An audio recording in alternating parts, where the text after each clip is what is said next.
అనగనగా ఒక పల్లెటూరు. ఆ ఊరిలో ఒక గొప్ప ధనవంతుడు ఉండేవాడు. అతనికి ఒక పెద్ద భవనం, బోలెడంత మంది పనివాళ్ళు, ఇంటి నిండా బంధుమిత్రులతో వైభవంగా జీవించేవాడు. ఇక ఆ భవనానికి కొద్ది దూరంలో ఒక పేదవాడు ఉండేవాడు. అతను చిన్న పూరి గుడిసెలో ఉండేవాడు. అతనికి ఎన్నో ఏండ్ల వారసత్వంగా వచ్చిన తోట ఒకటి ఉంది. అందులో పండ్ల చెట్లు, పూల మొక్కలు పెంచుతూ వాటి ద్వారా వచ్చే కొద్దిపాటి ఫలసాయంతో పొట్ట పోసుకునేవాడు.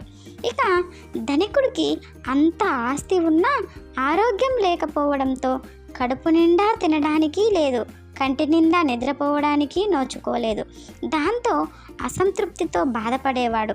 ఇక పేదవాడు మాత్రం ఎంతో హాయిగా ఆనందంగా జీవించేవాడు.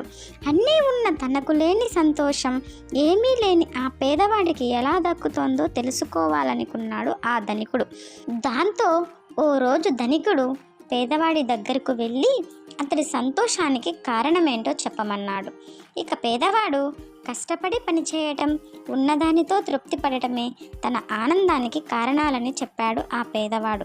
ఇక ధనికుడు ఎంతో సంతోషంతో అతన్ని తన ఇంటికి పిలుచుకెళ్ళి విందు భోజనం పెట్టి 1000 బంగారు నాణాలు కానుకగా ఇచ్చాడు. ఇక ఆ రోజు రాత్రి ధనికుడికి బాగా నిద్ర పట్టింది.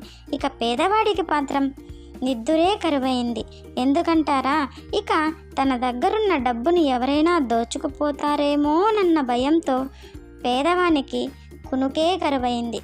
దాంతో అతడు మర్నాడు ఆ డబ్బు మూటను తిరిగి ధనవంతుడికి ఇచ్చేసి వచ్చేశాడు.